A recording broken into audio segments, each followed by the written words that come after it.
예, 우리가 지난 10월부터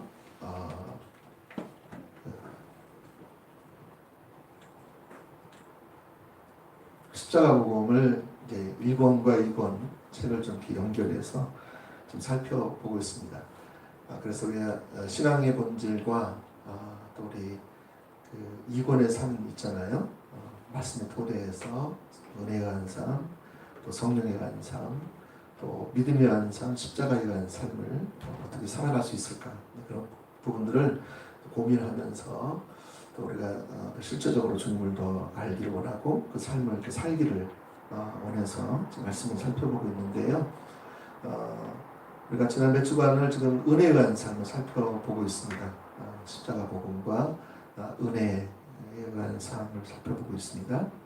그래서 첫 번째 시간에는 하나님께서 그 은혜 아니면 아무것도 할 수 없다라는 것을 살펴봤습니다. 저 개인적인 삶, 또 우리 교회를 또 인도해 오신 하나님의 그 전적인 은혜 말씀을 이렇게 같이 나누게 되었고요. 지난주는 우리가 매일 어떻게 하나님의 은혜에 승리하는 삶을 살 수 있을까. 그래서 가장 중요한 부분은 우리가 칭의의 복음, 그러니까 우리가 구원에 있어서 구원이 흔들리지 않고 확신 가운데 또 날마다 이렇게 그 구원의 복음 위에 우리의 삶이 세워질 때 음부의 권세가 이기지 못하거든요. 어떤 상황과 환경 속에서도 우리가 능히 이겨나갈 수 있는 아주 중요한 토대가 되는 게 뭐냐? 그래서 바로 칭의의 복음이다, 성화의 복음이다, 이렇게 표현할 수가 있습니다. 그래서 지난주에 잘 이렇게 들으신 분도 계실 거고 또 처음 들으신 분도 계실 거고 또 이것을 들었지만 좀 이해가 안 되시는 분도 계실 수도 있습니다. 그러신 분들은 그 하나님을 아는 것으로서 자라남 거기에 보시면 여기 1권인가요? 1권과 2권에 보시면 그런 부분이 좀 이렇게 소개가 되어 있어요. 참고하시면 도움이 많이 될 것 같고요. 사실은 우리가 이제 이 구원만 하더라도 제가 말씀드린 것처럼 사단이 준 대형품을 가지고 우리는 구원을 받았다. 요한에슬레가 그랬던 것, 초기에 그랬던 것처럼 그렇게 지식적으로 구원에 관한 몇 가지 진리를 내가 받아들이면, 내가 지식으로 동의하면 내가 구원받았다 생각을 하고 확신을 가지고 있었는데 막상 어떤 삶의 중대한 위기가 닥쳐올 때에 그것이 얼마나 내게 아무런 힘이 되지 못하는가. 그분은 목사였고 선교사였음에도 불구하고 그가 죽음의 위기 앞에 섰을 때 내가 가지고 있는 믿음, 내가 확신하고 있는 이 구원이 가짜였구나. 그래서 사단이 준 가짜를 내가 믿고 있었구나.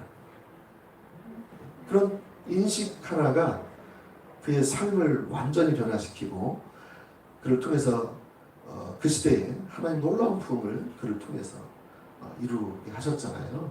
그래서 이 칭의의 복음 하나만 우리가 제대로 알아도 우리의 신앙생활이 얼마나 기쁘고 감사하고 즐겁고 소망스럽고 능력이 넘치는지, 음부의 권세가 이기지 못하는 것을 실제적으로 경험하면서 살아계신 하나님의 역사가 그를 통해서 함께하는 놀라운 일들을 경험할 수 있잖아요. 그래서 지난 시간에 그러한 부분들을 살폈습니다. 오늘은 지난주에도 이어서 칭의와 성화의 그런 은혜가 얼마나 큰가 그런 부분을 살펴보기 위해서 오늘 설교 제목만 하더라도 죄보다 더 큰 은혜의 능력, 이렇게 정했습니다. 그래서 여러분, 하나님의 은혜는 죄보다 더 큽니다. 아멘? 따라서 해보세요. 하나님의 은혜는 죄보다 훨씬 크다. 하나님의 은혜는요, 모든 환난과 고난보다 훨씬 큽니다. 아멘. 환난의 골짜기, 어둠의 골짜기, 사망의 골짜기, 고난의 골짜기를 건너오신 분들, 건너고 계신 분들은 이 의미가 뭔지를 알아요. 그래서 눈물로 나요. 울컥해요. 아, 그랬었지. 맞아. 하나님의 은혜가 그렇게 하셨지. 그때 정말 죽을 것 같았는데. 그때 정말 내가 소망이 없었는데. 이게 끝나지 않을 것 같았는데. 결국 하나님의 은혜가 그렇게 하셨고, 나를 또 여기까지 또 하나님의 은혜가 나를 이끌어가고 계시는구나. 그래서 여러분, 하나님의 은혜가 얼마나 큰지. 사도 바울이 그랬죠. 나의 나 된 것은 하나님의 은혜가, 나와 함께 하신 하나님의 은혜가 그렇게 하게 하셨다. 죄인의 괴수라고 고백했던 사도 바울이 하나님 나라에서 영원한 가치가 있는 일을 이 세상에 짧은 60년을 살면서 그렇게 하나님 나라의 일을 바라보고 의의 멸류관을 바라보고 생명의 멸류관을 바라보고 매일매일 달려가고 은혜의 복음을 전하고 자기의 생명을 조금도 귀한 것을 여기지 아니하 자기의 오는 환난과 고난과 어려움과 죽음의 고통 가운데 그가 놓여 있는다 할지라도 능히 그것을 이길 수 있는 것은 하나님이 나를 과거에도 나를 건지셨고 현재도 나를 건져가고 계시고 앞으로 나를 건지실 겁니다. 건지실 그 하나님을 신뢰했다. 여러분 이게 은혜 아닙니까? 사도 바울에게는 칭의의 은혜가 이 성화의 은혜가 그 가운데 뿌리 박혀 있었기 때문에 그 모든 것을 가능하게 했다는 거예요.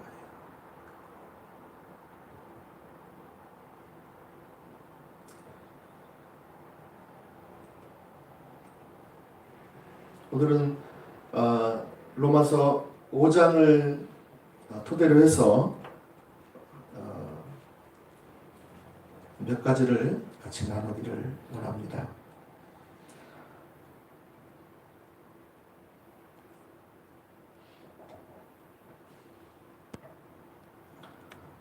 사도 바울이 그래서 은혜와 그 칭의의 은혜와 성화의 은혜가 로마서 5장, 6장, 7장에 보면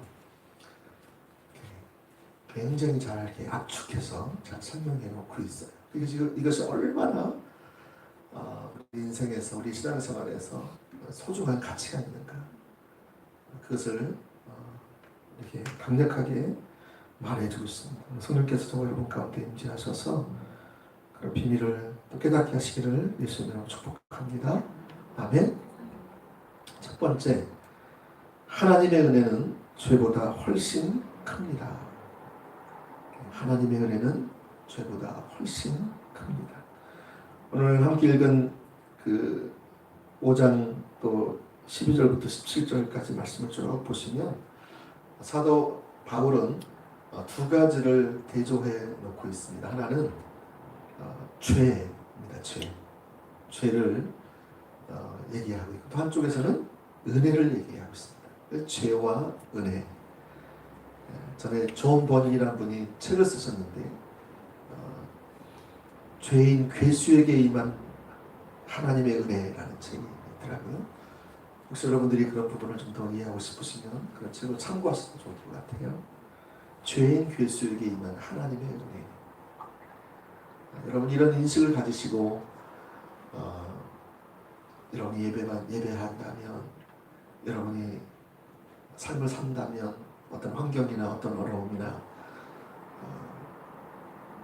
어떤 아픔이 있다 할지라도 그 은혜가 너무 커서 그 은혜가 능히 이기게 하실 것입니다. 아멘. 예. 우리가 세상에서 주님의 뜻대로 살려고 하다 보면 세상에 많은 죄의 유혹과 시험이 참 많습니다. 특별히 그 세상과 또 사단과 육신이 삼박자로 합작해서 우리를 가만두지 않아요. 하나님 백성으로 삶을 살기를 결단하고 은혜를 구하고 그렇게 달려가길 원하지만 이 세상과 사단과 이 육체는 우리를 가만두지 않아요. 그래서 우리가 성경에서는 뭐라고 배웠어요? 정말 하나님이 능력이 너무 크셔서 이 세상에 있는 육신과 사망과 또 죄, 또 세상에 이 거대한 산을 능히 무너뜨릴 수 있다 라는 설교를 듣고 또 말씀도 듣고 또 가르침도 묵상도 하고 그렇게 합니다. 그런데 많은 사람들이 그렇게 살지 못하는 걸 알아야 돼요.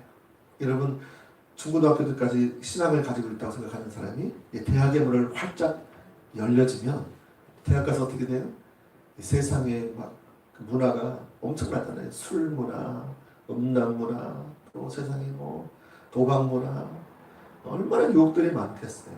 그래서 우리 아이들이 이 고등학교 때까지 신앙하는 생활을 잘하는 것 같은데 대학교 들어가니까 완전히 망가지는 그런 일들이 얼마나 많습니다. 그래서 지금 고3 수험생 우리 아이들이 많이 있는데 또 부모님들이 지금 기도하고 있을 거예요. 네, 그래서 이 아이들이 참 신앙이 잘 준비돼서 이렇게 십자가의 복음, 또 칭의의 복음, 성화의 복음 이런 데 좀 무장이 돼서 어디 가도 그것을 등이 분별하고 또 이겨낼 수 있는 그런 상황이 되면 뭐 어디 가든지 뭐 유학 가도 괜찮고 서울 가도 괜찮고 괜찮겠죠. 근데 그렇지 않은 것을 보면 참 이런 아이들이 이제 대학에 들어가서 그런 문화와 그런 세계를 접하게 되면 아니 이겨낼 수 있을까 고민스러운 거죠. 또 친구를 잘못 사귀면 또 어떻게 될까 그런 고민도 하고 그래서 우리가 참 부지런히 우리 아이들이 우리 품 안에 있을 때에 정말 이 하나님의 진리를 아침부터 저녁까지 계속 가르치고 하나님의 길을 가르치고 또 가르칠 뿐만 아니라 내가 그 삶을 먼저 살고 또 그렇게 살지 못한 것을 또 아이들한테도 고백을 하고 또 우리가 말만 한 거 미안하다. 내가 삶을 살지 못해서 미안하다. 나도 은혜가 필요하다. 우리 같이 한번 그렇게 은혜를 구하며 나가보지 않겠니? 그렇게 말하면서 아이들을 같이 주님을 따라간다면 주님을 더 배워가길 원하고 주님 앞에 나간다면 주님께서 은혜를 베풀어 주셔서 우리를 그렇게 빚어가실 줄로 믿습니다. 네. 그래서 우리 아이들에게 참 저도 잘 못하는 부분이지만 정말 이렇게 부정적인 말을 하지 않는 게 참 좋은 것 같아요. 네. 그래서 또 옳지 않는 마음을 품은 것 그것을 내가 볼 때는 이렇게 했으면 좋겠는데 그렇게 안 하잖아요.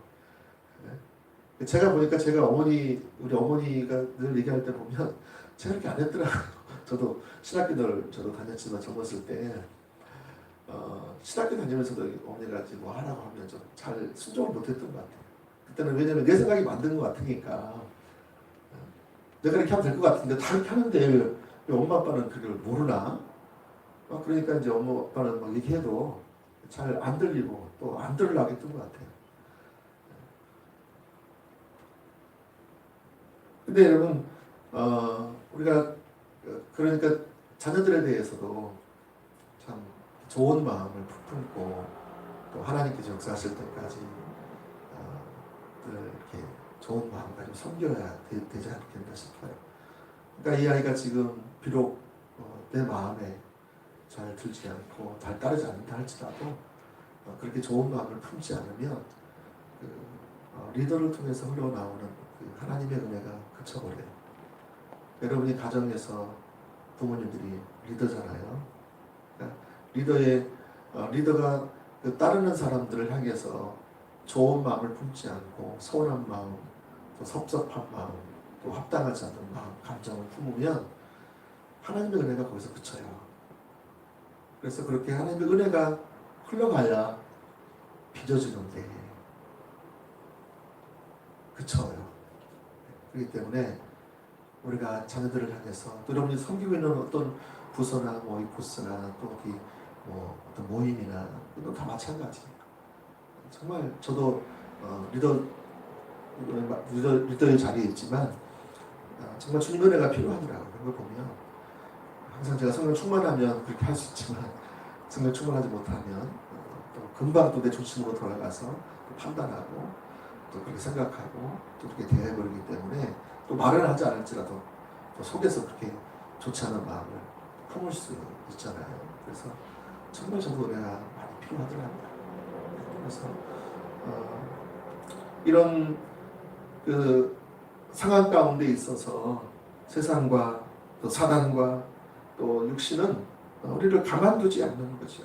그래서 넘어뜨리는 거죠. 그래서 하나님의 은혜가 있긴 하는데, 하나님의 능력이 있긴 한데, 하나님의 사랑이 우리를 강권하시는데, 중요한 것은 그냥 흔들리는 촛불에 불과한 그 세상에서 몰려오는 유혹과 그 죄의 능력과 막 이런 것들은 이 쾌락과 막 이런 것들은 너무 막 그냥 거대한 산처럼 막 태풍처럼 몰려오는데 그 앞에서 하나님의 은혜는 그냥 촛불처럼 그냥 흔들리고 있는. 그래서 그걸 도대체 이겨낼 수 있는 힘이 없을 것 같아요. 여러분 그렇지 않습니까? 그래서 우리가 나름대로 버텨보려고 아등바등 되지만 다시 넘어지고 회개하고 또 돌이키지만 또 이내 넘어지는 것처럼 느끼지 않습니까? 그래서 어떻게 보면 우리가 참 뭐랄까 이게 하나님 말씀을 알고 배우고 또 그를 가르치기도 하고 뭐 하지만 그것이 오래가지 못하는 것을 볼 수 있다는 것이죠. 예. 이제 그러다 보면 우리가 어떤 마음이 들면 말씀 앞에 이제 도전을 합니다.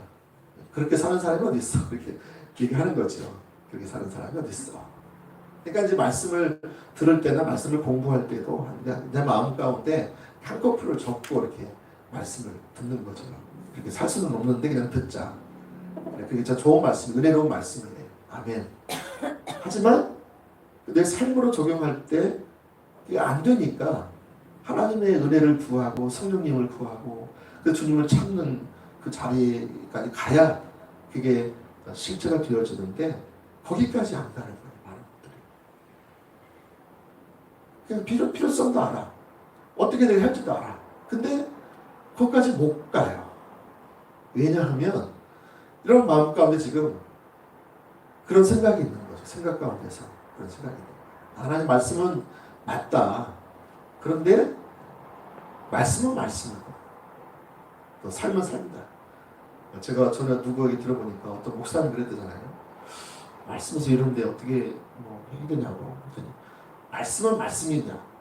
성경은 성경이라고. 그런 얘기를 해요. 그러니까 성경과 성경은 성경이니까 우리가 적당하게 그 융통성을 발휘해서 지혜롭게 해야지. 그리고 어떻게 다 살 수 있냐? 이런 뉘앙스가 있어가지고요. 수험 들었댔잖아요. 내가 삶은 못 사는 건 알겠는데 아닌 것도 알잖아. 그죠? 그러니까 저도 목회자지만 목회자가 그렇게 얘기를 해버렸으면 그건 참 얼마나 큰 거예요. 그건 큰 죄죠. 목회자부터 그것을 안 믿고 있다니. 그러니까 여러분 성도들은 얼마나 더 안 믿겠어요. 그죠?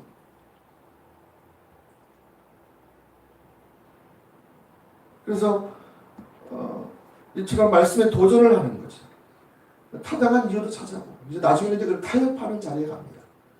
그래, 말씀한 대로 말씀은 말씀이고 삶은 삶이야. 이러면서 이제 말씀을 뭐 들어도 그렇고 또 못 살아도 그 죄책감도 안 들게. 저는 죄책감도 있었어. 살아야 되는데 이렇게 안 될까? 저렇게 원수를 사랑하라고 그랬는데 원수가 사랑이 안 되는데 어떡할까? 고민도 하고 막 그랬었어. 마음 괴롭고 막 그랬었어. 근데 어느 순간부터 이제 그런 마음도 이제 점점 없어지는 거예요. 여러분 이것은요 하나님을 지금 심각하게 떠내는 거예요. 여러분이 혹시 그런 상태가 있다면, 혹시 여러분이 마음 가운데 하나님 앞에 합당한 자세와 태도와 마음의 그 그 감정들을 품고 있지 못하다면, 또 다른 사람을 향해서, 또 여러분 자신을 향해서 그렇게 하나님이 바라보시는 안목으로, 하나님이 바라보시는 걸 마음으로 바라보지 못하고 있다라면 분명히 지금 여러분은 심각한 가운데 있는 거죠. 여러분, 그래서 여전히 어둠 속에 살면서 이제 타협하고, 그래서 육신적으로 반응하고, 육신적인 관점으로 생각을 하고, 육신의 감정대로, 그러면 여러분 힘이 없습니다. 능력이 없어요. 이 복음의 능력, 하나님이 능력이신데, 하나님의 은혜가 있으면 그 가운데 임재의 능력이 부어지는데 그 능력이 없어요. 육신대로 살면 능력이 이길 수 있는 게 없어요. 죄, 세상, 육신, 사단의 괴계, 사망의 두려움, 죽음에 대한 공포, 이거를요 이겨낼 수가 없어요. 문제는. 그래서 노예된 삶을 살 수밖에 없어요. 질질질질. 노예는 주인이 가자는 대로 끌려가야 다녀야 되는 거예요. 내 의지와는 상관없이. 그래서 여러분 신앙생활을 하는데 복음이 능력이고, 복음 안에서 우리가 해방되었고 자유케 되었고, 복음 안에 우리가 새 생명의 능력이 있어서 우리가 거룩한 삶을 살아가고 세상을 이겨나갈 수 있는, 죄를 이기고 세상을 이기고 마귀를 이기고 육신을 이기고, 이 성경에 이걸 무수하게 써있는데 이런 삶을 전혀 경험하지 못하는 거죠. 여러분, 오늘 그런 분들이 계시다면 오늘 말씀에 귀를 기울여 보십시오. 오늘 성경 본문에 보시면 그 반대를 말해주고 있습니다. 그래서 오늘 말씀에는 뭐라고 되어 있냐면, 하나님의 은혜가 우리를 넘어뜨리려는 죄의 능력보다 훨씬 더 크다고 말씀을 주고 있습니다. 아멘. 17절 말씀을 같이 한번 읽어보겠습니다. 17절 시작. 한 사람의 범죄로. 한 사람의 범죄는 누구예요? 아담이 범죄했죠. 하나님 앞에 불순종을 했죠. 그로 말미암아 뭐가 들어왔어요? 죄가 들어왔죠. 앞에 이제 우리 저기 보시면 죄가 들어왔고, 그 다음에 죄가 들어옴으로 말미암아 뭐가 왔어요? 죄의 싹은 뭐예요? 사망이다. 사망이 들어왔어요. 죄로 말미암아 사망이 들어왔어요. 자, 사망이 들어와서 뭐 했냐면 이 한 사람을 통해서, 이 아담이라는 이 한 사람을 통해서 온 세계가 다 죄의 영향력, 사망의 영향력 가운데 있게 되었다. 그래서 그 한 사람을 통하여 뭐 했다? 왕노릇 하였습니다. 죄가 지배를 하는, 사망의 지배를 하는. 그래서 여러분, 이 세상은 누가 다스리고 있어요? 사단이 다스리고 있어요. 뭘 가지고? 죄와 세상을 가지고 사단이 다스리고 있죠. 그래서 더욱 같이 읽어보겠습니다. 시작. 더욱 은혜와 의의 선물을 넘치게 받은 자들. 여기서 은혜와 의의 선물은 같은 의미입니다. 그래서 무슨 은혜냐? 무슨 선물이냐? 이게 바로 칭의의 은혜요, 성화의 은혜를 말하는 것입니다. 십자가, 예수 그리스도의 십자가의 구속의 은혜를 통해서 여러분 이 넘치고도 넘치는 이 은혜를 어떻게 됐다? 넘치게 받았다. 그러니까 예수 그리스도 통해서 우리가 죄가 만연하고 사망이 지배를 하고 있는 이 세상 가운데 하나님께서 예수 그리스도를 이 땅에 보내주셔서 십자가의 죽으심으로, 그분이 십자가에서 흘린 피로 말미암아 우리를 의롭게, 법정적으로 지난주에 의롭게 하셨다 말씀드렸잖아요. 우리를 의롭게 하셨어요. 또 그리고 우리를 뭐 하셨다? 관계론적으로도 하나님과 화목한 관계를 맺어주셨어요. 아멘. 그리고 여러분, 우리를 변화시켜 가십니다. 그래서 여러분, 칭의와 성화는 같이 갑니다. 칭의 다음에 성화가 아니라, 내가 구원받았으니까 이제 내가 의로운 삶을 살아야지, 거룩한 삶을 살아야지. 이게 아니고 내가 구원받은과 동시에 나는 거룩하게 되는 거예요. 아멘. 나는 칭의를 받은 순간 나는 성화를 같이 받는 거예요. 그리고 이제 매일매일 삶을 의롭게 살아가는 그 삶의 과정에 있고 내가 거룩하게 하는 삶을 과정에 있는 거예요. 그러니까 칭의와 성화의 과정을 같이 가는 거예요. 그리고 주님 앞에 설 때는 칭의를 가지고 주 앞에 설 수 있는 거죠. 그래서 여러분 칭의와 성화의 두 레일을 타고 우리 신앙생활을 해야 된다 그러잖아요. 같이 가는 거예요. 같이. 아멘. 그러니까 이것이 잘못되면 이제 칭의만 강조를 하다 보면 내가 어렵게 됐으니까 나 하나님 자녀가 되었고 나는 죄사함 받아 하나님 자녀가 되었고 내가 천국에 갈 수 있는 이제 티켓을 확보했어. 그러니까 이제 성화의 삶을 어떻게 생각한다고요? 내가 거룩한 삶을 살아야지. 돼야 안 돼요? 안 되죠. 그러니까 이제 처음엔 좀 막 하다가 나중에는 이제 포기하는 거죠. 그렇게 사는 사람이 어디 있어? 이러면서.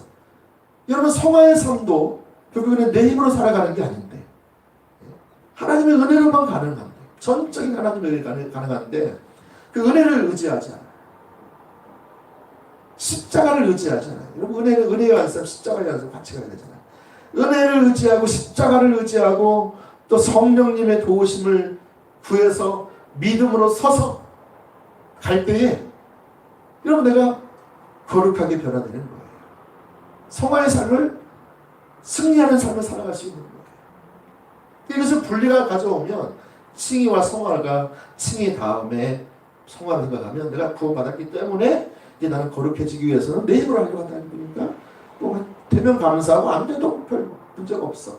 왜냐면 나는 구원받았으니까. 이러니까 내가 성화의 삶을 사는 데서 주님을 의지하지 않아요. 주님의 은혜를 의지하지 않아요. 여러분 오늘도 예배드리면서 주님의 은혜를 구하지 않고 예배드리면요 그 예배가 어떻게 되겠습니까? 십자가를 의지해서 우리가 주님 앞에 예배드리지 않고 우리가 나아가면 뭘 의지 나가겠어요? 육신의 행위, 육신의 생각, 육신이 잘한 거 못한 거. 그래서 뭐 어떤 문제가 생기면 예배 잘 못 드리고 문제 안 생기면 그냥 잘 드리고.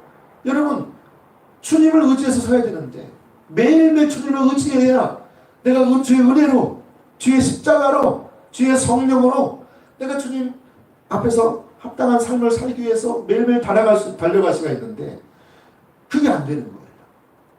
나는 이미 구원받았으니까. 그러니까 매일매일 주님과 함께 동행하는 삶 얘기하면은요 많은 사람들이 그렇게 어떻게 살아?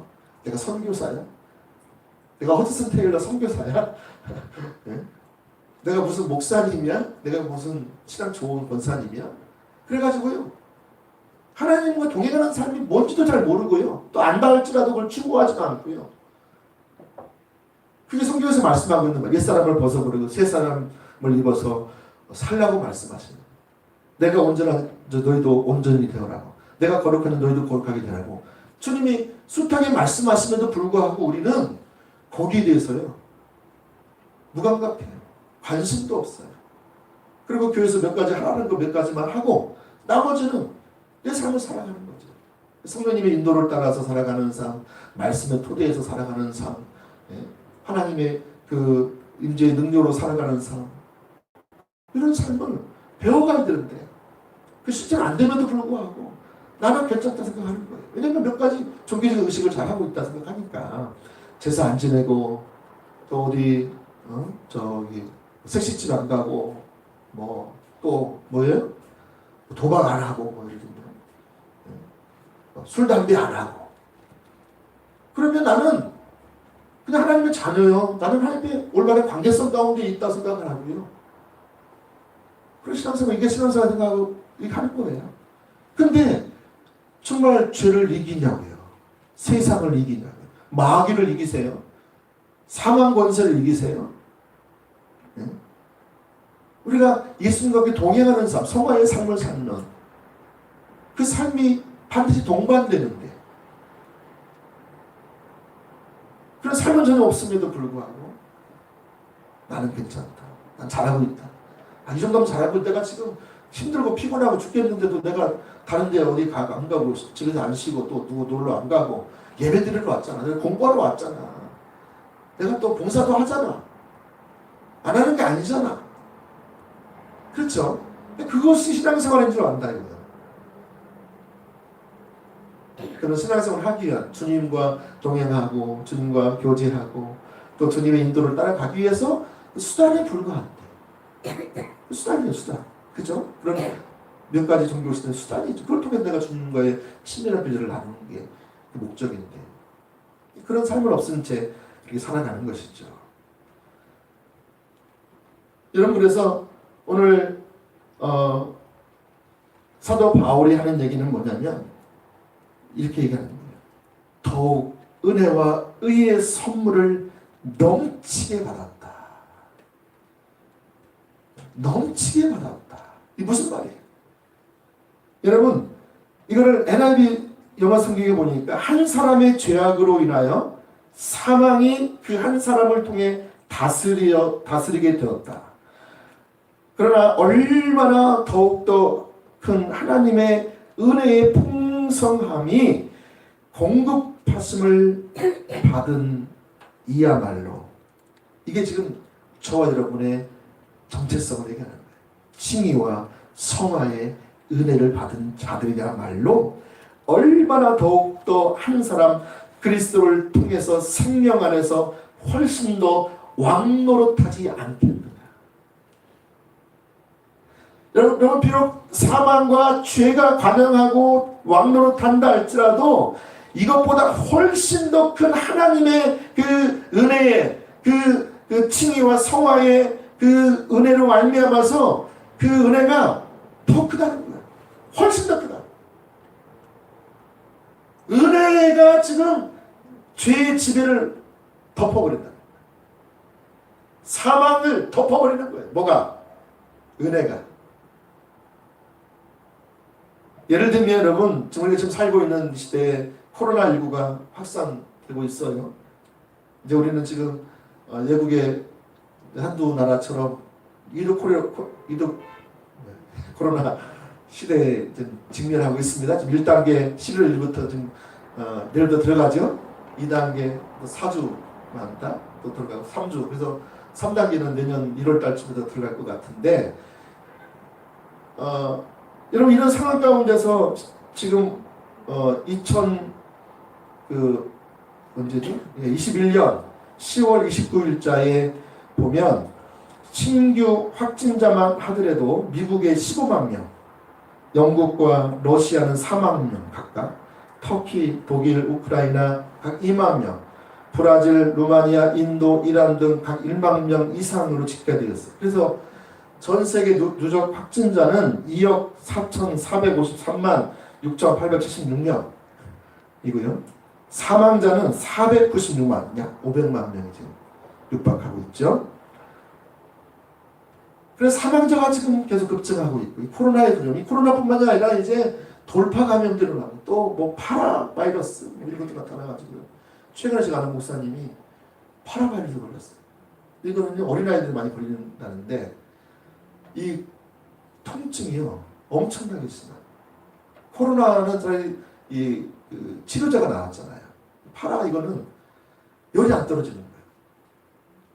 코로나는 2, 3일 제가 알아봤잖아요. 39도, 40도 넘어가거든요. 막 사망에 왔다 갔다 해요. 밥 먹을 생각이 없어요. 너무 고통이 심하니까. 근데 이 파라 바이러스는 지금 5일 이상 이제 하고 있어요. 그러니까 지금 이런 상황 가운데서 여러분 이 코로나가 전 세계를 지금 지배하고 있잖아요. 여러분 근데 사단은 그거에는 비교할 수 없는 죄로 들어오고 그 죄의 영향력으로 사람들을 포로 삼고 억압합니다. 또한 사망이 모든 사람을 죽음의 공포에 떨게 만듦으로써 모든 사람들을 죄의 노예로 삼아서 다스리고 통치하는 대단한 능력이 있죠. 자, 그것을 여러분 언제 느낄 수가 있어요? 이 사망 권세. 장례식장 가보면 죽음의 영이 가득한 걸 볼 수 있죠. 예수 믿는 사람들의 장례식장과 예수 안 믿는 사람들의 장례식장을 딱 가보면요. 대번에 틀려요. 분위기가요. 여기는 축제 분위기예요. 죄송하지만. 죄송한 게 아니에요. 왜냐하면 천국을 우리가 소망을 하고 있고 우리 가서 또 만날 거니까 잠깐의 이별을 하는 거죠. 그래서 아픔이 있죠. 그러나 소망이 더 크죠. 그래서 여러분 잔치 분위기예요. 잔치. 근데 여러분 예수가 없는 곳은요 완전 지옥이에요. 이제 끝났다 이거죠. 통곡 소리가 그냥 끊이지 않고요. 죽음의 영은 여러분 대단한 거죠. 여러분 이처럼 사단의 능력은 어마어마하죠. 죄와 사망을 통해서 이 세상을 지배하고 있는데, 근데 여러분 그 능력이 아무리 크다 할지라도 그 능력은 태평양 바다의 물 한 방울에 비한다면 이 하나님의 은혜는요 태평양 바다 그 자체로 생각할 수 있어요. 그리고 비교 더 크지만 사실은 원초적인 죄는 아담을 통해서 왔습니다. 그러나 하나님의 은혜와 선물은 예수님을 통해서 왔어요. 그래서 아담과 예수님을 비교할 수도 없죠. 왜냐하면 아담은 피조물이잖아요. 그 다음에 피조물 다음에 뭐가 있어요? 피조물도 이 땅이 있고 사람이 있고 또 영이 있잖아요. 사단에 이 또 세계가 있잖아요. 근데 하나님은 창조주세요. 그러니까 이 피조물의 세계에서도 사단이 우리를 다스리고 있으면 사단이 더 크죠, 능력이. 근데 하나님은 이 피조물들을 만드신 창조자이잖아요. 그러니까 하나님과 이 피조물은 비교할 수 없죠, 그 능력이 있어서는. 근데 하나님의 은혜가 이 피조물 세계에 있는 죄와 사망의 지배가 있다 할지라도 하나님의 은혜가 훨씬 더 크다는 거예요. 오늘 사도 바울은 이걸 얘기하는 거예요, 여러분.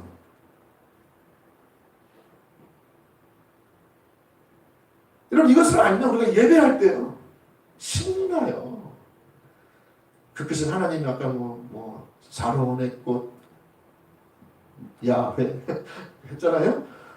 만물의 주 야훼 찬양을 하면요 이게 막 인식이 되니까요. 할렐루야. 주님이 온 세계 온 우주의 주권자이시고 창조자이시고 그분의 이름이 홀로 높임 받으시기 합당한 그것이 막 깨달아지면 다른 것들은 다 밑으로 뭐예요? 다 그냥 아웃이야, 아웃. 하나님이 일어나면 다 아웃이라고요. 그게 깨달아지니까요. 찬양이 막 신나죠. 지금 내 상황은 그렇지 않은데, 내 형편은 막 그렇지 않은데, 그런 하나님을 내가 인식하고, 그 하나님의 은혜를 내가 알게 되면, 야, 하나님, 할렐루야, 하나님 하십시오. 하나님 임재가 오셔야 합니다. 하나님 오셔야 합니다. 하나님 하시는 거예요.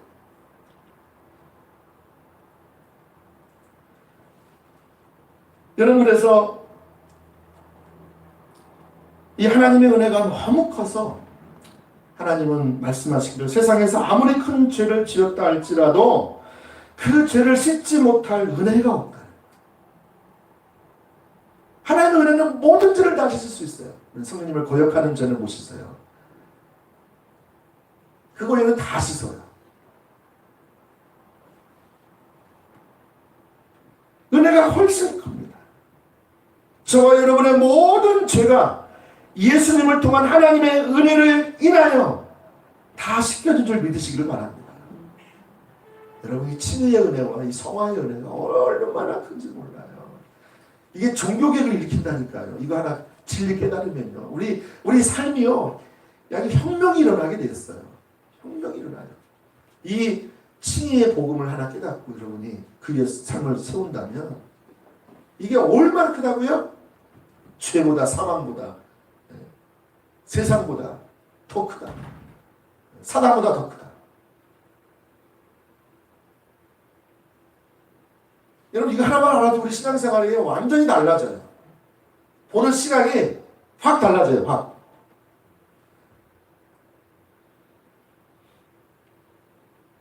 로마서 6장에 보시면 죄가 넘침으로 은혜가 더욱 더 넘쳤다 이렇게 표현합니다.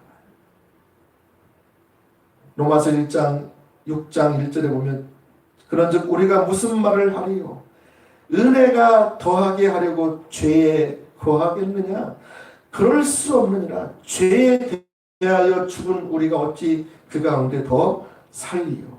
여러분 이 말이 무슨 말이냐? 하나님의 은혜가 너무 커서 용서하지 못할 죄가 없다는 거예요. 아무리 죄의 그 영향력이 강력하게 넘친다 할지라도 그거와 비교할 수 없는 더 넘치는 하나님의 은혜가 있어서 그 모든 죄를 다 씻기기로 능히 남는다라는 거예요. 이 은혜의 세탁기에 죄의 빨래를 다 집어넣으면 못할 게 없는 거예요. 빨래를. 예? 할렐루야. 예? 은혜의 세탁기에 여러분 죄를 막 집어넣으세요.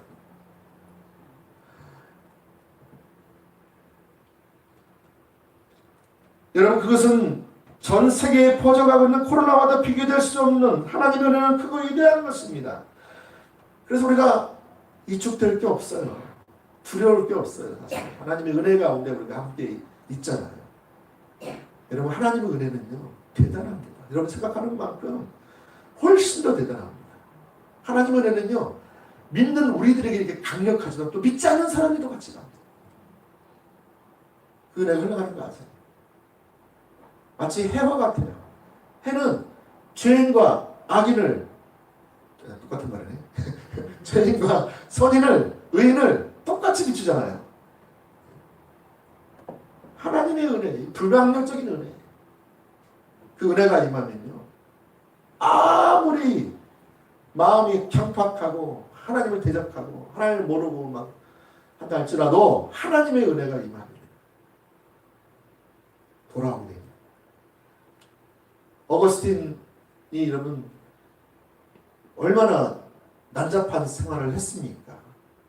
어머니는 신실한 그리스도인이었는데 근데요 그가 나중에 술에 빠지고 막 또 여자에 빠지고 애기도 낳고 막 그랬는데요 그가 나중에 돌아오잖아요.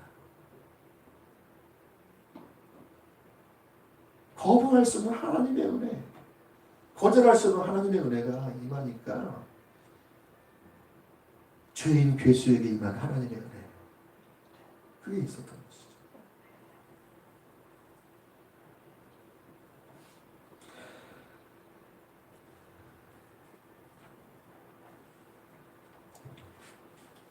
그래서 우리가 분명히 알 수 있는 것은 죄가 넘칠수록 하나님의 은혜가 더욱더 넘쳐서 우리의 모든 죄를 다 용서하기 때문에 하나님의 은혜가 죄의 능력보다 더 크신 것을 믿으시기를 바랍니다. 아멘. 자, 두 번째는 이처럼 하나님의 은혜가 훨씬 더 큰데 죄보다 이 하나님의 은혜에 어떻게 우리가 들어갈 수 있었느냐. 자, 예수님을 통해서 이 은혜에 들어가게 되었다.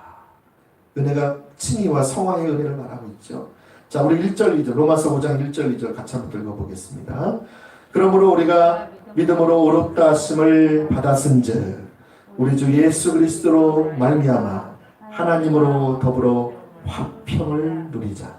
또한 그로 말미암아 우리가 믿음으로 서 있는 이 은혜에 들어감을 얻었다. 하나님의 영광을 바라고 즐거워한다. 자, 여러분 예수님을 통해서 우리가 믿음으로 서 있는 은혜에 접속하게 되었다. 들어가게 되었다. 이처럼 하나님의 은혜는 모든 죄를 씻고도 남을 만큼 비교도 안 될 만큼 크신데 이 은혜에 우리가 들어가게 되었다라는 거예요. 바로 예수님의 십자가의 공로를 통해서 믿음으로 말미암아 그 하나님의 놀라운 은혜의 원천에 접속하게 되었다는 것입니다. 여러분 우리는 예수님의 십자가를 보면 측량할 수 없는 하나님의 은혜가 어떻게 우리에게 이루어졌는지를 쉽게 알 수 있어요. 죄인 중에 죄인이요 죄인들의 괴수라고 고백했던 사도 바울도 아까 말씀드렸던 것처럼 고린도전서 15장 10절 말씀에 나의 나 된 것은 하나님의 은혜라고 말했잖아요. 그래서 이 하나님의 놀라운 은혜가 결코 헛되지 않음으로 인해서 죄인 중에 괴수였던 내가 오늘의 하나님을 기쁘시게 하는 자가 되었다.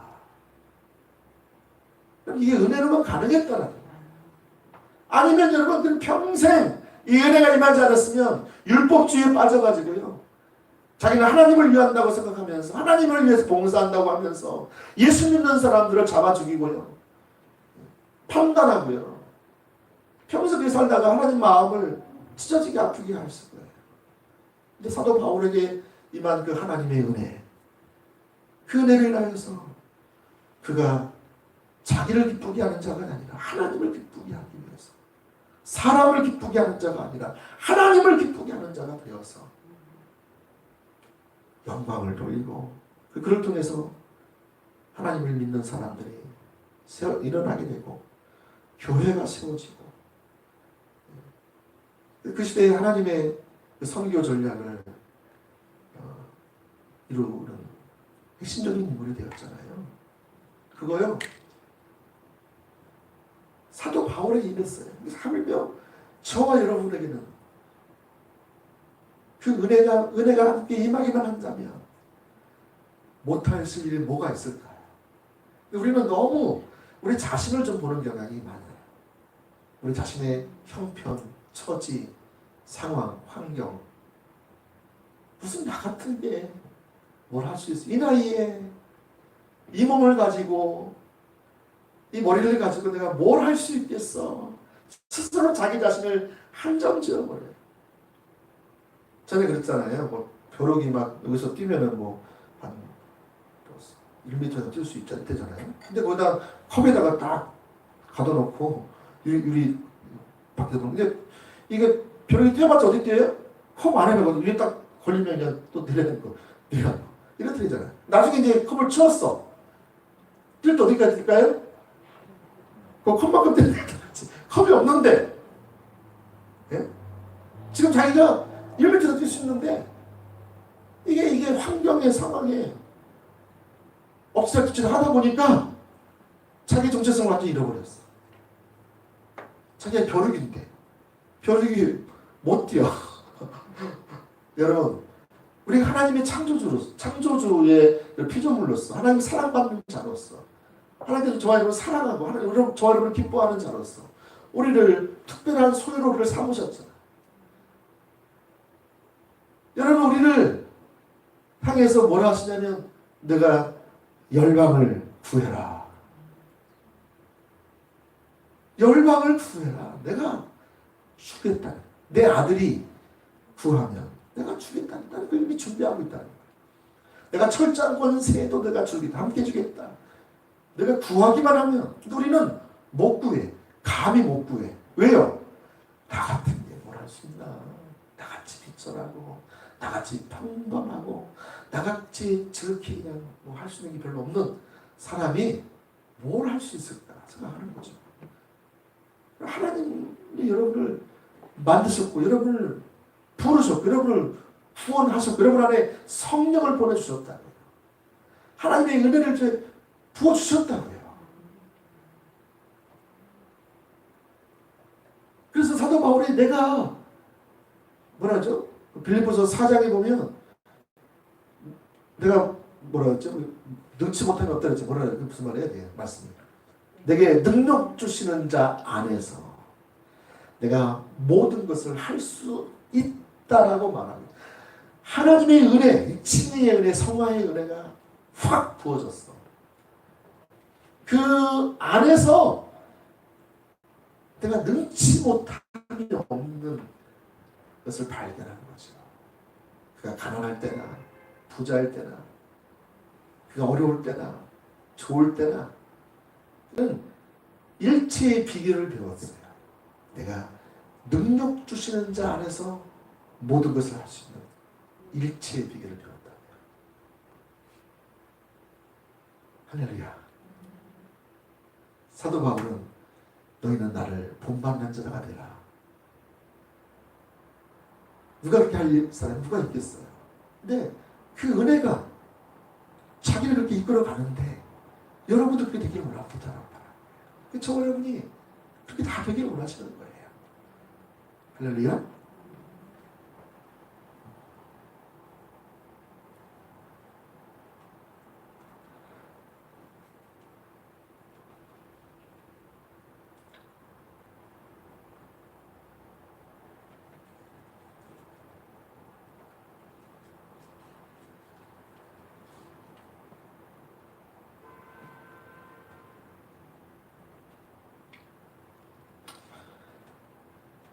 여러분, 하나님의 은혜로 우리는 하나님의 은혜에, 예수 그리스도의 보혈의 피로 우리는 하나님의 은혜에 들어가게 되었습니다. 그래서 우리는 은혜 중에 하나가 뭐냐면 예수님 십자가 못 박혀 죽으심으로 말미암아 우리 안에 성령을 보내주신 거예요. 성령님 우리한테 인치셨어요. 그래서 우리가 아브라함과 같이 그 복의 근원으로 우리를 부르셨어요. 저와 여러분들은 아브라함에게 약속하신 그 약속들이 예수 그리스도 안에서, 우리가 예수 그리스도 안에 있기 때문에 동일하게 우리를 통해서 아브라함의 그 복이 전달되게 원하시는 것입니다. 어디까지? 열방까지. 열방이 복을 받는 데까지 저와 여러분을 그리스도 안에서 부르신 거예요. 할렐루야.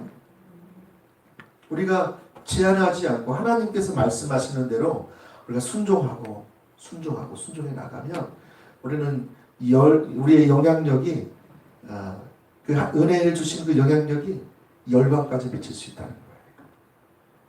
할렐루야.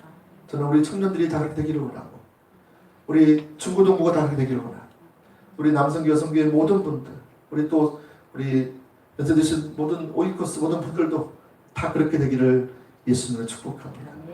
아멘. 이제 세 번째,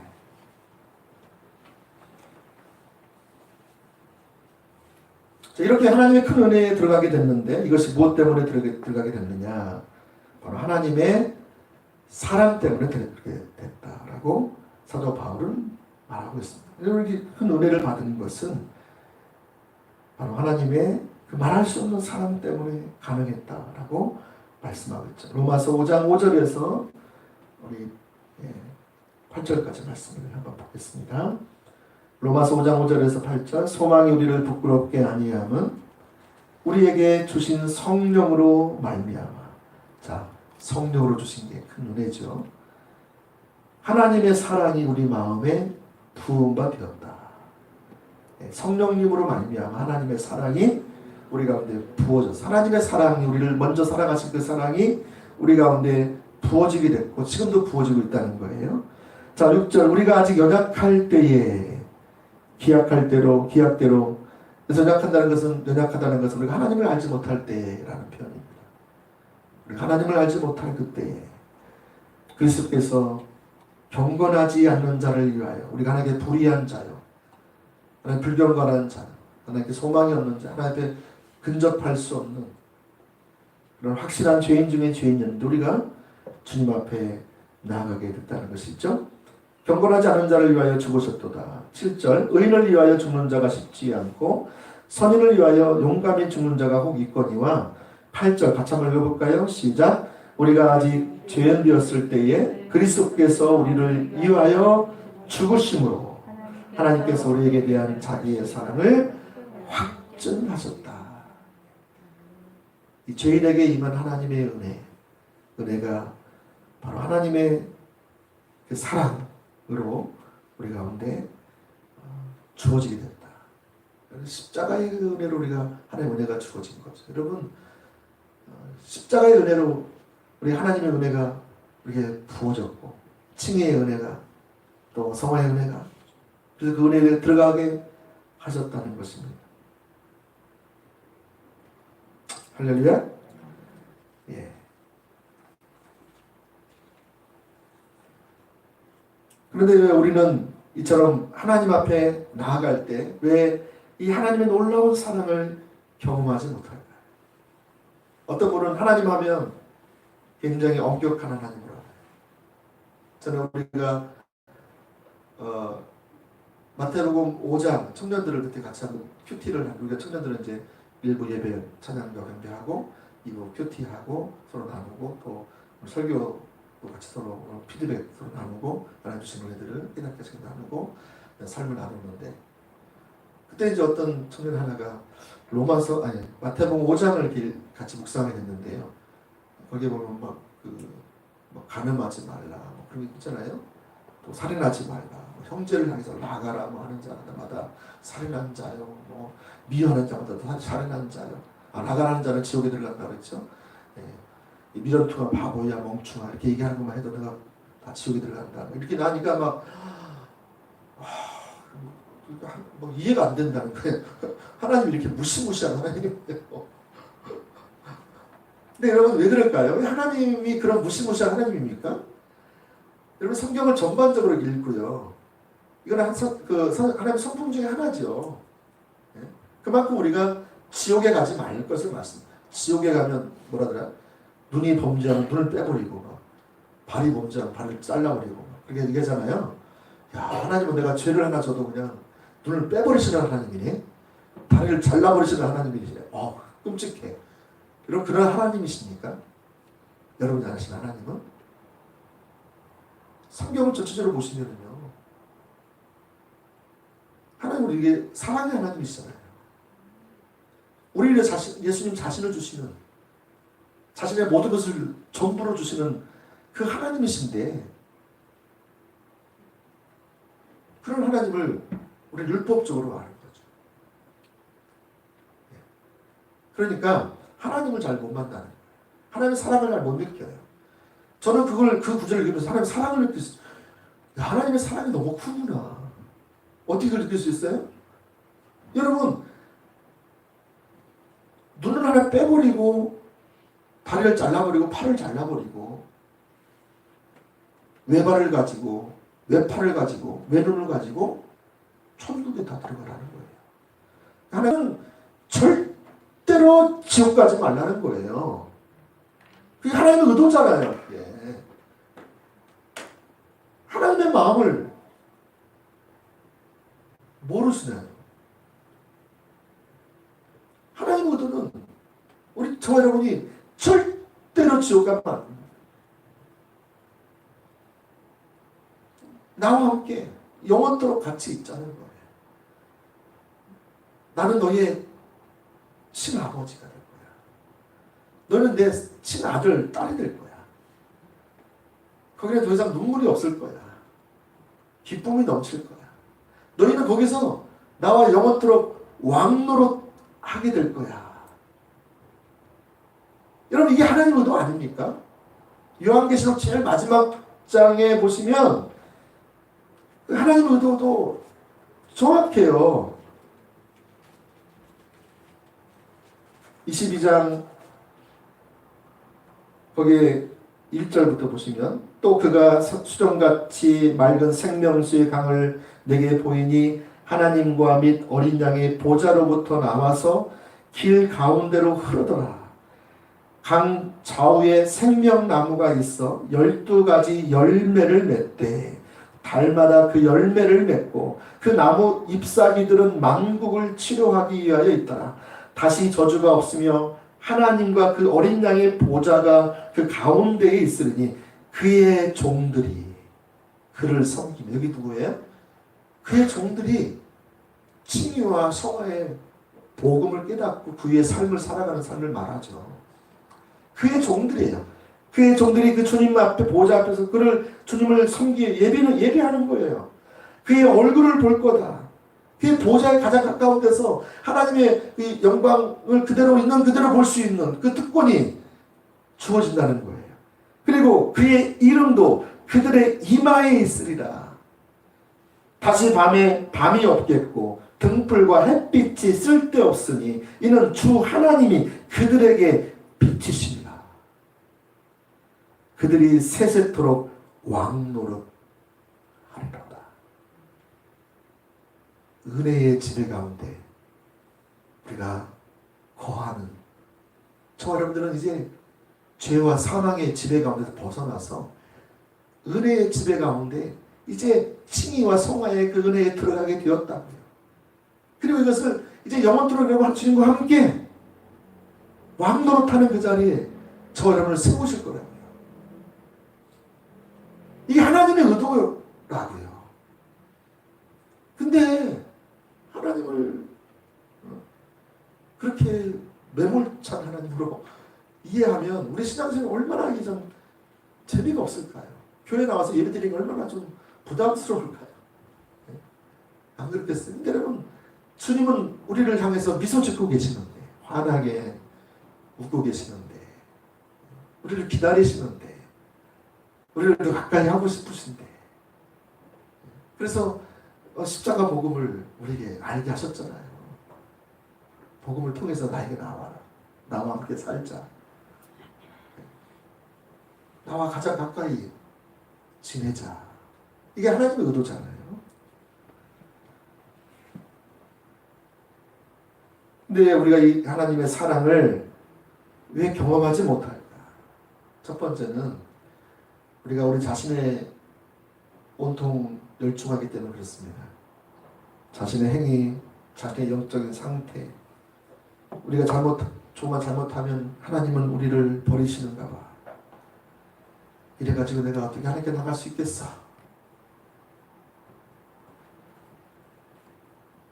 그럼 무엇을 바라봐요? 교회 와서도 여전히 사람을 바라보고 환경을 바라보고 나를 바라보고 누굴 바라봐야 되는데?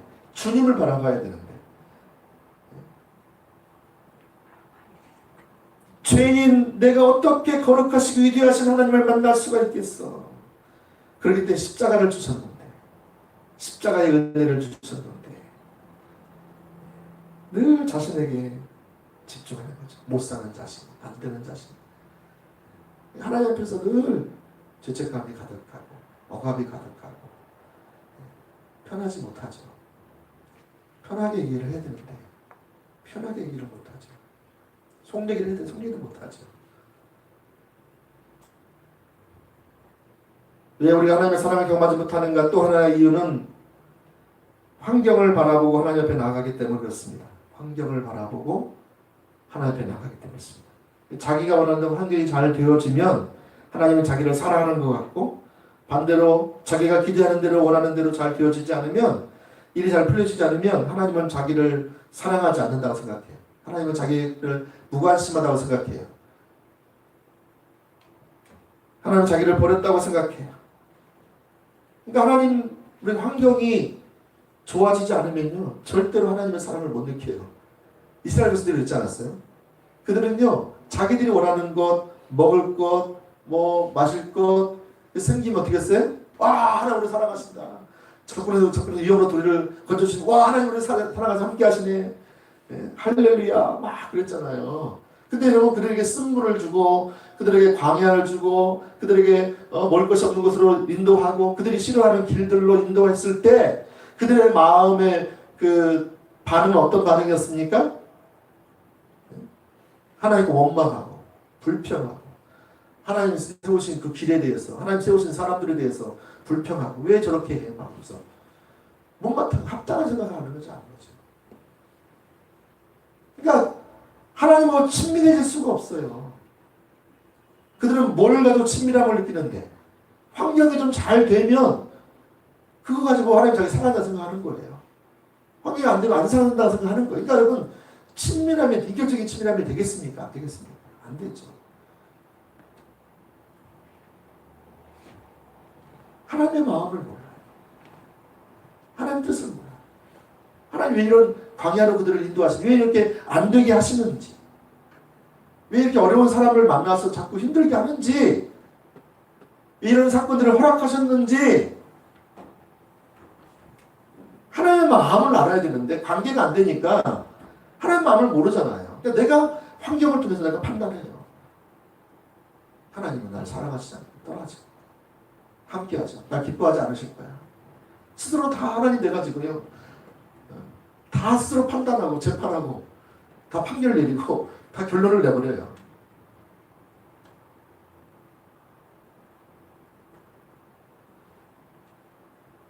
여러분 다윗은 그렇지 않았어요. 그는 인생의 가장 큰 고비에서도 그는 하나님 그분을 더 알기를 원했어요.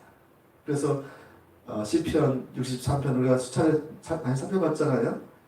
내가 주의 영광과 권능을 보려 하여 내가 주의 성소에 나아갑니다. 그가 지금 자기 배로 낳은 아들이 자기를 죽이려고 쫓아오고 있는데 그렇게 비참한 때가 어디 있겠습니까? 그런데도 불구하고 어떻게 했다고요? 지금 자기 나라의 운명이 어떻게 될지 모르고 자기 인생이 지금 자기 가족의 운명이 어떻게 될지 모르는 그런 상황이에요 지금. 근데 다윗은 어떻게 했다고요? 주의 영광을, 주의 권능을 내가 보려 하여 주의 성소에 내가 나아간다. 하나님께서 그에게 하나님의 은혜를, 하나님의 사랑을, 인자를, 자비를 그에게 보이시고 깨닫게 하시잖아요. 그러니까 다윗이요, 하나님을 찬양해요. 예, 시편 63편 1절부터 3절까지 보시면 저는 참 너무 은혜가 돼요. 그 말씀을 볼 때마다. 하나님이여 주는 나의 하나님이시라. 내가 간절히 주를 찾되 물이 없어 마르고 황폐한 땅에서 내 영혼이 주를 갈망하며 내 육체가 주를 앙모하나이다. 내가 주의 권능과 영광을 보기 위하여 이와 같이 성소에서 주를 바라보았나이다. 3절 주의 인자하심이 생명보다 나으므로 내 입술이 주를 찬양할 것이다. 하나님의 사랑을 그는 자기가 상황이 좋을 때 하나님의 사랑을 느낀 게 아니었어요. 가장 위급하고 가장 지금 힘들고 가장 어려울 때 누구도 자기 편이 되어지지 않는 자기 식구들조차도 자기를 등지고 있을 그때에 주의 인자하심이 생명보다 나음으로 내 입술을 주를 찬양할 것이라. 이러므로 나의 평생에 주를 송축하며 주의 이름으로 말미암아 나의 손을 들리이다.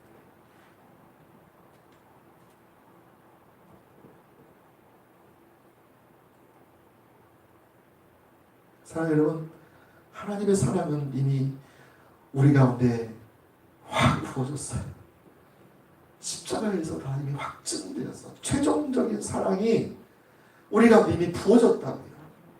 다윗은 그 사랑을 알아요. 사랑을 의지해서 하나님 그분을 의지해서 환경을 바라보는 거예요.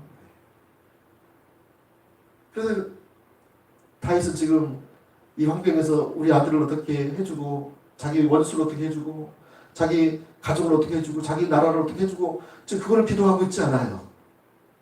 내가 주의 영광을 보기를 원합니다. 내가 주님의 마음을 알기를 원합니다. 내가 주의 뜻을 알기를 원합니다. 이런 환경을 왜 내게 허락하신 건지, 내게 뭘 말씀하시려고 하시는지.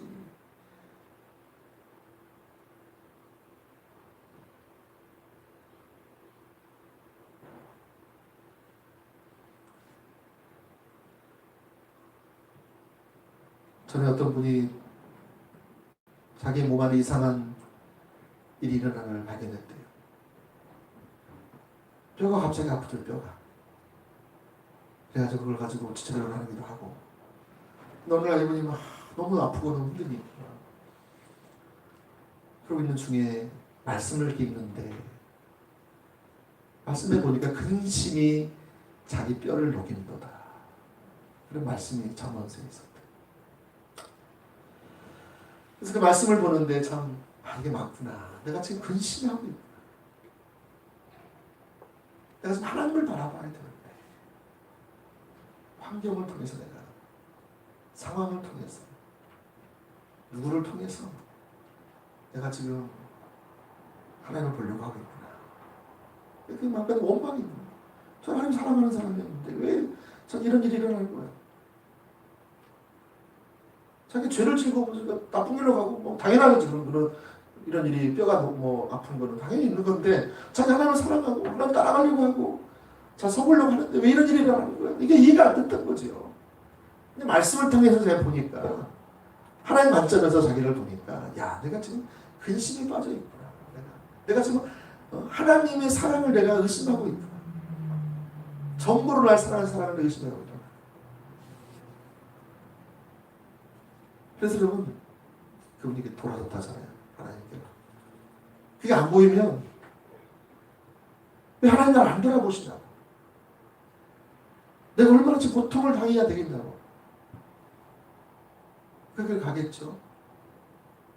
근데 여러분, 우리가 하나님의 사랑이 왜 안 보이냐? 환경을 통해서 하나님을 보기 때문에.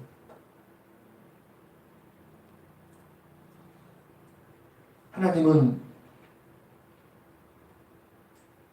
우리의 마음의 고통과 육신의 낙함을 아십니다. 하나님이 가만히 계신 게 아니에요.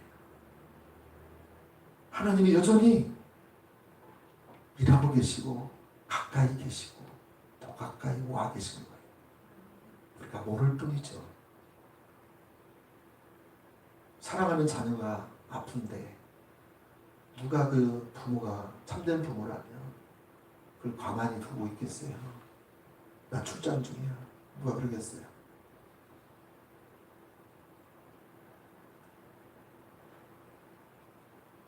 여러분, 하나님 왜 그럼 가만히 계시는 것 같으냐? 주님을 찾으라는 거예요. 주님이 돌아오라는 거예요. 네가 지금 초점이 지금 다른 데가 있어. 네가 나한테 초점을 두고 내게 돌아올 때 내가 너에게 갈 거야. 지금 주님은 기다리고 있는 거예요. 하나님을 찾기로 기다리고 있는 거예요. 즉 그 사람의 문제가 아니고 그 환경의 문제가 아니고 지금 내가 문제라는 거예요. 그래야 여러분이 빚어져요. 자신 안에서 문제를 찾고 하나님의 관점에서 여러분을 바라보고 환경을 바라보고 나아갈 때 여러분이 하나님 주권을 인정하게 되고요. 여러분의 성품이 빚어져요. 그렇지 않으면 성품은 안 빚어집니다. 환경을 잡고 환경에 탓하고 사람에게 탓하고 어떤 문제에 탓하고 그렇게 하면 절대 안 빚어져요. 호세아서 5장에도 보면 저게 그 부분이 나와 있어. 그래서 5장 6장 여러분 나중에 시간 되시면 읽어보시면 좋을 거예요. 호세아서 5장 14절부터 6장 3절까지 나중에 읽어보시면 좋겠습니다. 이제 말씀을 뵙겠습니다. 오늘 하나님의 은혜, 칭의와 성화의 그 하나님의 은혜가 모든 죄보다, 사단보다, 모든 환난보다, 어떤 고난보다 더 크다. 그 하나님을 그렇게 아시고 그렇게 예배하고 그렇게 나아갈 수 있기를 예수님을 축복합니다. 아멘. 찬양드리겠습니다.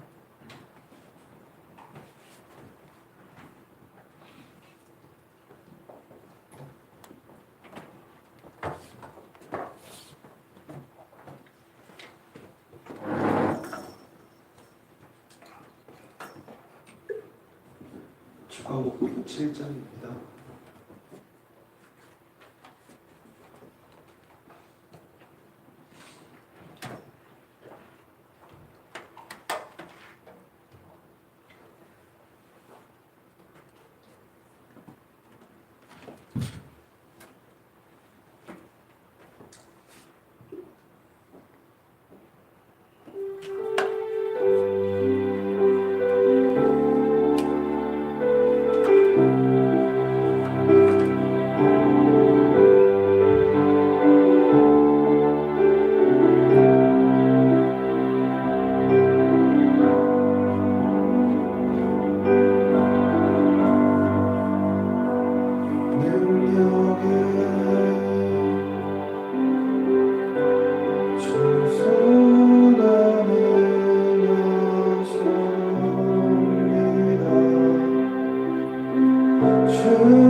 있죠?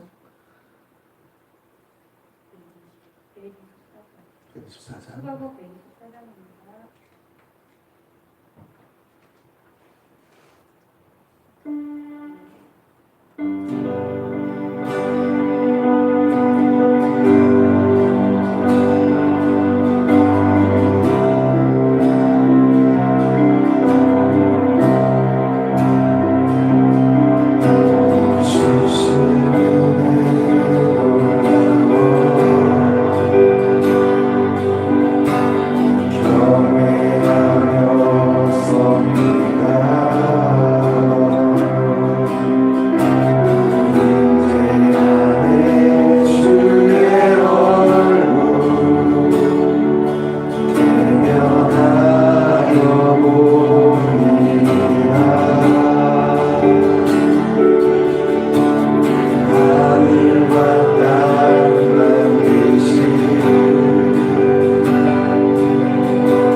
주